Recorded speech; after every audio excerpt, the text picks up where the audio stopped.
Rewiring Education: How Armenia's Tech Ecosystem is Shaping Graduate Programs. Article by Michele Crestani, published on August 20, 2025 on EVN Report. When Andre Mai, a computational biology student at UCLA, flipped open his laptop and enthusiastically showed his ChatGPT transcript to the camera live streaming the graduation ceremony, the audience erupted in cheers. The video went viral, sparking controversy. Was this cheat GPT? Or was it the best use of a thinking partner that optimized time and resources? The student later said in an interview for OpenAI, the company behind ChatGPT, that his professors had encouraged AI use for the final test of his undergraduate career. Mai refined his final submission with it. He didn't use it to generate the text from scratch. His professor's concession highlights the power that universities, companies, and foundations have in shaping the future of education. This creates a dilemma. Curricula solely focused on task completion with digital assistance would develop practical skills but limited knowledge, while a more traditional approach would confer broad knowledge but low practical skills. After decades of teaching across various disciplines, Dr. Gayane Markosyan, PR Director at Synopsys Armenia and Associate Professor at Polytechnic University of Armenia, emphasizes the contrast between two educational approaches and their impact on modern workers. Sometimes we confuse what we mean by education, she explains. For us, in the Soviet tradition, education meant reading books, remembering what you read and repeating it. In our resumes, there was a section called knowledge. In American CVs, you don't have knowledge. They have skills, and you list what you can actually do, not what you know. Skilled recent graduates are particularly valuable in technology-focused job markets like Armenia's. That's what Arek Gevorgyan, CEO of Innovative Solutions and Technologies Center, ISTC in Yerevan, advocates for. As a young entrepreneur involved in 2 AI-related startups and 2 master's programs with Yerevan's Polytechnic University, Gevorgyan navigates the space between education and industry. He offers a fresh perspective on the direction both should go. In this fast-moving environment, what education is should be somehow reimagined, Gevorgyan says, adding that graduate programs have become outdated and should evolve to meet job market needs. He promotes personalizing learning paths and an extensive integration of AI. If we look at our friends, we have different paces of understanding and learning, but with a big group you can't personalize. It shouldn't be 1 teacher to 30 students, but 30 teachers to 1 student, so you have a specialist for everything in your pocket.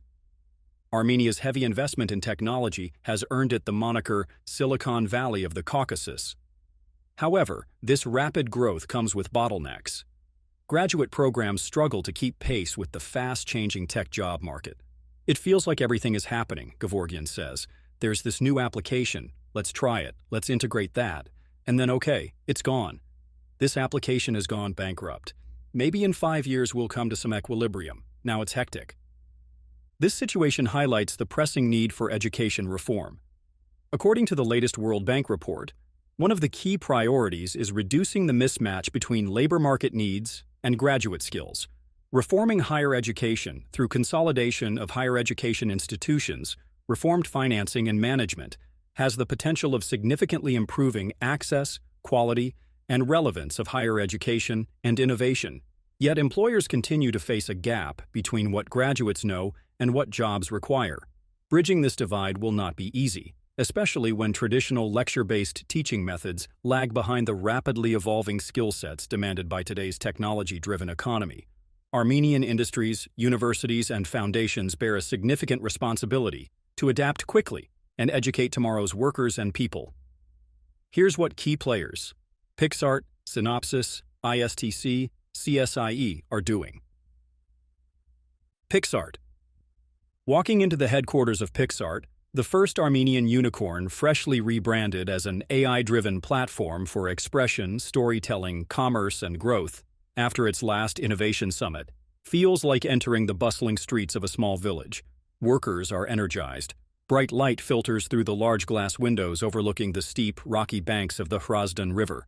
Maybe this energy fuels Pixart's dynamic approach to education. Pixart Academy, the company's learning division, updates its educational programs every 3 months. When we launch new courses, we make sure that the syllabus is aligned and reviewed by Pixart's leading specialists. says Edith Jarajan, Pixart Academy Senior Specialist. As innovation moves too quickly to update programs annually, Pixart specialists brief the Academy management on the skills expected from the next batch of interns. These requirements are then incorporated into new programs to match market demands. Pixart began with lessons in 2016 tailored to their needs. As the curriculum expanded, Pixart Academy evolved into a separate physical and legal entity. Today, it serves more than 2,000 students through 5 one-year programs in AI, web development, DevHack, C++, and graphic design. The idea is to develop new interns who can contribute to Pixar's latest projects. More than 20 interns are recruited annually, and 85% of them are hired at leading IT companies in Armenia within 1 year. What makes the Academy appealing to students is the absence of challenging entrance exams, unlike the tests required by engineering faculties. Candidates only need to complete an attitudinal interview. However, students must pass quarterly exams to continue with the program. These assessments are very difficult, Jarajan explains. Students need to score at least 85 to 90% to advance to the second level. Most students come from the American University of Armenia, AUA, Yerevan State University, YSU, or Polytechnic University of Armenia, though Pixart has no official partnerships with these institutions. Students balance their academic studies with Pixart Academy coursework. For us, it's really a win-win. We are raising the next generation of high-tech employees. With the investments in the sector, we hope that they will stay and be a part of Armenia's ecosystem, says Dr. Madeline Manassian, Head of Learning and Development at Pixart and Adjunct Instructor at AUA. Manassian explains that Pixart does not collaborate extensively with universities because Pixart's offering is more agile, more project-based, and a more tactical education.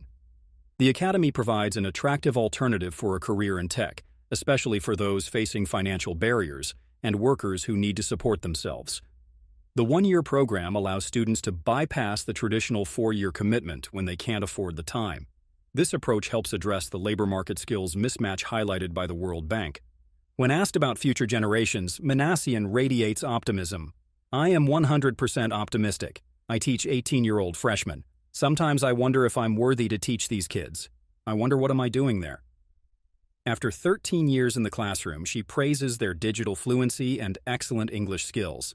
"They have surpassed me in technical ability, information, and retention." Still, she acknowledges that teaching practical entry-level IT courses might skew her perception. Evaluating students in more structured programs like engineering or physics could present different challenges. Pixart Academy is working toward obtaining state accreditation for all of its courses, having already secured it for its web development program.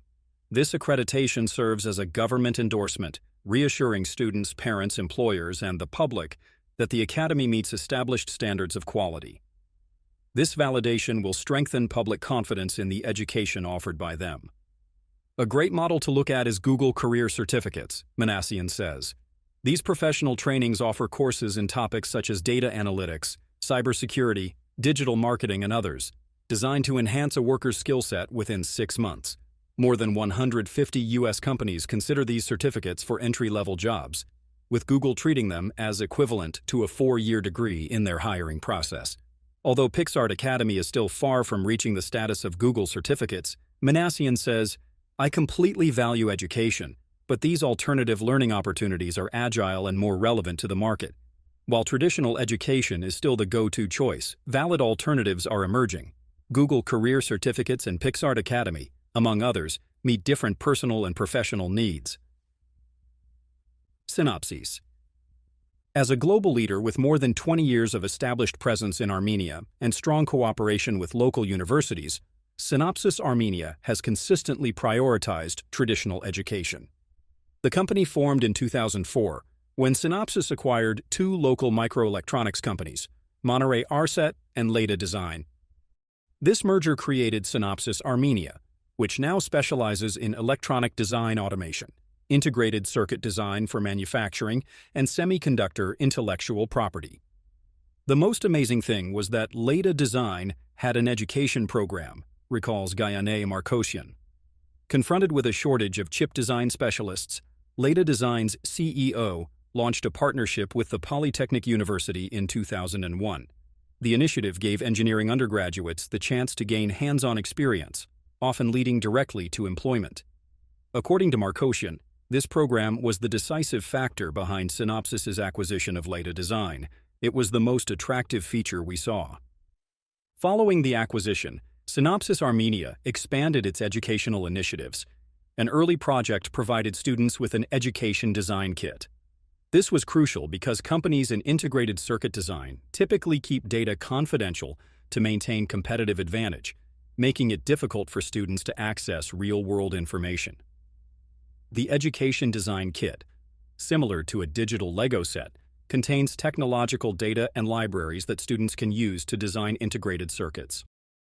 Currently, students from 5 major institutions have access to this kit: Polytechnic University, YSU, Russian Armenian University, European University, and French University in Armenia.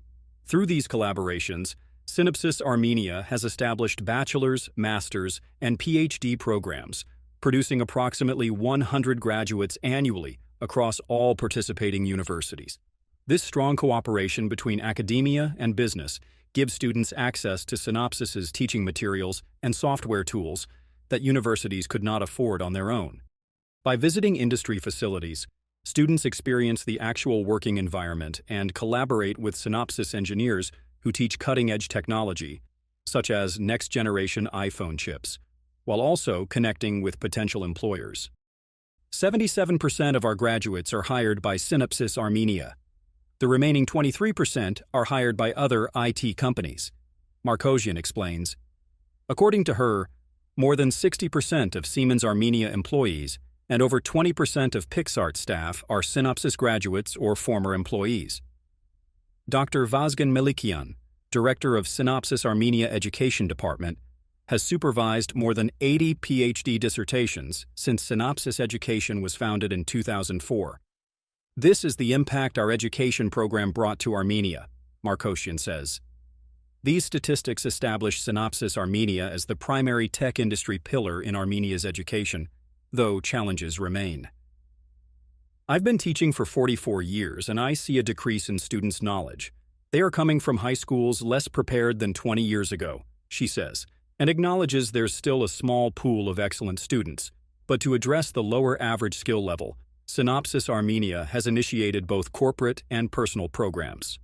Vazgen Melikian approached the university leadership and said, "I want to select students half a semester early and provide them with free classes," Markosian recalls. Through Melikian's initiative, these online classes aim to fill knowledge gaps in STEM subjects. However, the main challenge is the talent drain caused by companies that offer jobs requiring only basic skills, such as trade or betting software development. I teach information applied theory to fourth-year bachelor students. About half of the course has already been hired, Markosian says. She pointedly asks her students, "Why waste your talent on betting software?" They reply, "I need money." To counter this talent drain, Synopsys Armenia provides additional stipends to its students. This financial support keeps them enrolled in universities and effectively covers their university fees. This ensures we don't lose talented individuals due to financial concerns, allowing them to concentrate on their studies, Markosian says. Markosian sees Synopsys Armenia's educational programs as a model of excellence. With operations spanning 17 countries and 30 offices worldwide, Synopsys Armenia serves as a global provider of talent and expertise. Its education department conducts online training for universities in countries where the company seeks to expand, including Jordan, UAE, Lebanon, Saudi Arabia, India, and Portugal. A key indicator of their success is student performance in the Microelectronics International Olympiad, held in Armenia since 2006. Students from Synopsys Armenia Education Department won the first 5 editions of this competition and placed third in the 3 most recent ones. Innovative Solutions and Technologies Center, ISTC. In 2015, Areg Gevorgian founded the Innovative Solutions and Technologies Center, ISTC, in partnership with IBM, Enterprise Incubator Foundation, and USAID. Located on the YSU campus, it serves as an incubator for cutting-edge innovation in tech, nurturing the growth of startups, students, and innovators. After completing his business studies in Switzerland, Gevorgian returned to Armenia in 2015 as a young entrepreneur with a mathematics background. When I came back, I just opened Twitter, did some internet research, and found two people who were interesting to me. He recounts.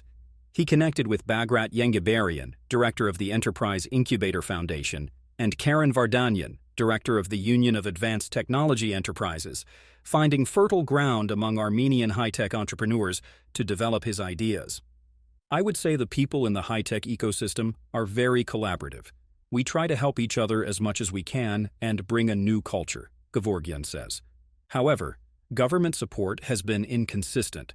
In the last 10 years, I can't count how many IT ministers I have worked with. 1 or 2 years and then they change. Then you have the revolution, then you have the war. Today, Gevorgian serves as CEO of 2 AI startups in ISTC. Although AI is now a hot trend, it wasn't part of educational curricula in 2015. So, we understood that we should start from education. We brought in IBM specialists who were doing masterclasses and then short-term training programs in AI, Gevorgian explains. Building on this foundation, in 2018, Gevorgian and his team developed the Data Science for Business Master's program at YSU. This was probably the first AI Master's program. It was very hard, but at the same time impactful, he recalls. The program later expanded and formed a connection with San Jose State University in California. We had a diaspora connection there, Mary Papazian, the former president of the university, Gevorgian says. Curricula were synchronized between San Jose State University, and students received double degrees. After this initial expansion, ISTC also bolstered its applied statistics and data science curriculum through the Faculty of Mathematics, which aligns with Gevorgian's background. These academic initiatives operate within the old bureaucratic system, inherited by Soviet universities, which hinders the development of new ideas. For example, in Swiss bureaucracy, the pathway is structured. In Armenia, we have 3 different concepts. At one point, the EU was funding the new strategy of education, then USAID, then some Russian ideas came, Gevorgian says.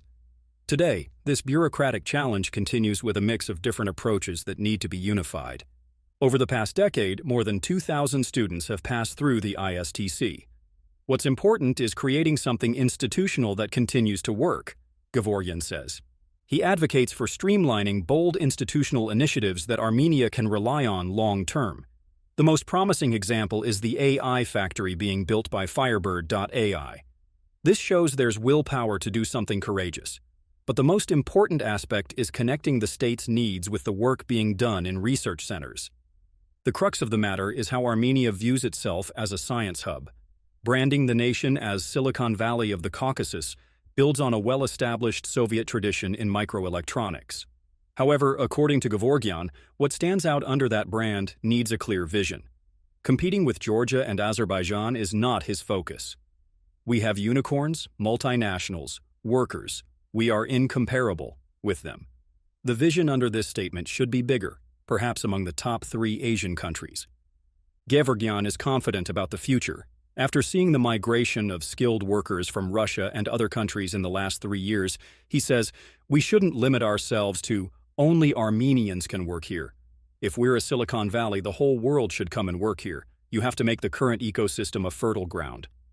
Yet to make Armenia's tech ecosystem as successful as Silicon Valley, Gevorgian says that everything has to start with education. They have the universities and the workforce, people can launch startups and scale them up. There's now a dynamic intermingling between industry, startups, and universities. Center for Scientific Innovation and Education, CSIE. The Center for Scientific Innovation and Education, CSIE, was established at the Physics Institute in 2021 as an initiative to bridge the gap between industry and academia. The Physics Institute, a remnant of Soviet infrastructure, consists of approximately 25 buildings, with only 5 currently fully operational. CSIE repurposed the former guest house, surrounded by greenery, into a research laboratory focused on developing robotic and autonomous systems. 3 young assistant professors drive academic research at CSIE: Haikanush Darbinyan, 35, Tigran Bakarian, 32, and Askik Hakobian, 28. Specializing in mathematics, control systems theory, and practical applications, their work focuses primarily on aerial drones. After completing her PhD and working as a researcher at Polytechnic University of Armenia, Darbinian faced challenges as CSIE's first hire. I was simultaneously working for Polytechnic and CSIE, which came with limitations. To fully focus on CSIE's mission, she committed herself entirely to the institute after a year navigating these dual responsibilities.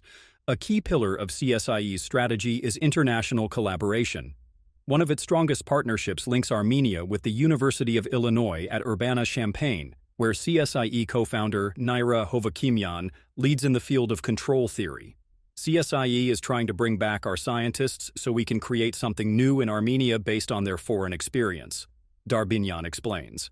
Through this initiative, Hakobian and Bakarian joined CSIE in November 2023 and January 2024, respectively. Building on their expertise, the team developed a new master's program in control systems at the Polytechnic University last year. However, institutional bureaucracy presented significant hurdles.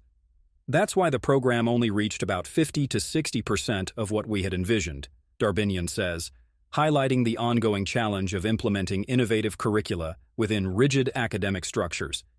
Though the three young academics know that the Polytechnic University coursework will need refinement over the coming years, they primarily focus on bringing scholars directly to CSIE. Here, they move freely between academia and industry. We tell students, this is a task that industry workers are not able to solve. Let's try to solve it, Hakobian explains. She cites delivery drones as an example. While human intervention remains the standard approach during challenging conditions like bad weather or potential collisions, they're developing innovative algorithms and drone-to-drone communication systems to eliminate the need for manual control. Students learn this approach independently and test their developments with guidance from lead researchers. Now, in its fourth cohort, the program balances theory and practice while offering students complete access to facilities, an opportunity unavailable at traditional universities. If you walk by this place at 2 a.m., you will see the lights on, Hakobian notes. Academic freedom is at the core of CSIE's research. Introducing this traditional academic approach to Armenian universities takes time, the professors say, as institutions often remain conservative and resistant to ideas that, while presented as new, are in fact well established elsewhere. This case illustrates how an institute striving for global excellence in cutting-edge technology needs exceptional flexibility in its teaching approach. Unfettered by traditional university curricula, CSIE tailors its courses to align with its scientists' research, who aim to make Armenia a world leader in autonomous systems. Freed from constraints, Darbinian, Bakarian, and Hakobian take students from different backgrounds. They start from advanced math and basic control systems and get to robust adaptive control theory. Transforming academic work culture is central to CSIE's efforts to address labor market skill gaps. While the three professors acknowledge the gap, their innovative approach at CSIE works to gradually bridge it. CSIE not only provides scholars with well-paid research positions, offering a monthly salary of 200,000 Armenian drams, but also shows students they can pursue research before entering industry. I think we don't have any student who has graduated from CSIE and doesn't have a good job or aims to continue this type of career. We're not just filling this gap between university and industry, but also between academia, industry, and education, Bakarian explains. To enhance student development, CSIE encourages international exposure through overseas opportunities. For example, a team of CSIE students ranked second place in an unmanned aerial vehicle competition in Charlotte, North Carolina in May. We show students how their work is valued internationally, that what they are doing is at the front line worldwide, Bakarian says. With CSIE's upcoming expansion into a new lab space, researchers envision transitioning from primarily training competitive students to producing cutting-edge, internationally recognized research. Though students have been part of my projects, we still don't have the contributions that I would like to see, Bakarian says. Hopefully, in the coming years, we'll have more papers published in international journals, conferences, and elevate the profile of CSIE and Polytechnic affiliations. There's also optimism that establishing Armenia's presence in international research will attract scientists from abroad and strengthen CSIE as a recognized institution. The primary challenge, however, remains building a viable research ecosystem. Usually, the government provides infrastructure and then says, now find the people, an approach that fails because Armenia lacks the necessary specialists, Bakarian says. He believes CSIE has a different philosophy, one that centers on people. When we hire a new professor, it may lead to some restructuring. CSIE is a kind of umbrella where researchers feel free to do whatever they want, something they cannot do at universities due to bureaucracy and rigid structures. Armenia clearly needs to address its labor market skills mismatch. A major challenge is the outdated higher education curricula, which don't satisfy the demand of skilled workers in high tech. According to a skill assessment by the Enterprise Incubator Foundation, 73% of firms find that IT and engineering graduates lack adequate practical knowledge. To bridge this gap between labor skills and academic programs, institutions like PixArt, Synopsys Armenia, ISTC, and CSIE have launched their initiatives. However, these efforts face an inherent tension. Balancing curricular breadth, incorporating innovations with curricular depth, ensuring strong foundational understanding. The 2024 World Bank report on Armenia shows how pilot reforms in primary education could serve as a blueprint for higher education reform. These reforms demonstrate how curricula can evolve with innovation without losing depth. Success factors include student-centered, competency-based, outcome-oriented teaching, an approach that combines the strengths of PixArt, Synopsys, ISTC, and CSIE programs. The reforms are data-driven, based on teachers' feedback, allowing quick adjustments such as removing content students find overwhelming, similar to PixArt's syllabus agility. The process involves parents, students, academic experts, and universities in curriculum design, reflecting the Synopsys academia collaboration. By aligning curriculum goals with teaching materials, assessments, and professional development, the reforms ensure coherence with students' future paths. Mirroring ISTC's innovative approach, the reforms also emphasize teamwork and real-world applications, similar to CSIE's approach to drone excellence. For higher education, applying similar principles could help young Armenians become productive citizens who can adapt to the changing nature of work, as the 2024 World Bank report says. While meaningful curriculum reform may be a once-in-a-generation undertaking, a country investing so much in high tech should make comparable investments in its educational foundations.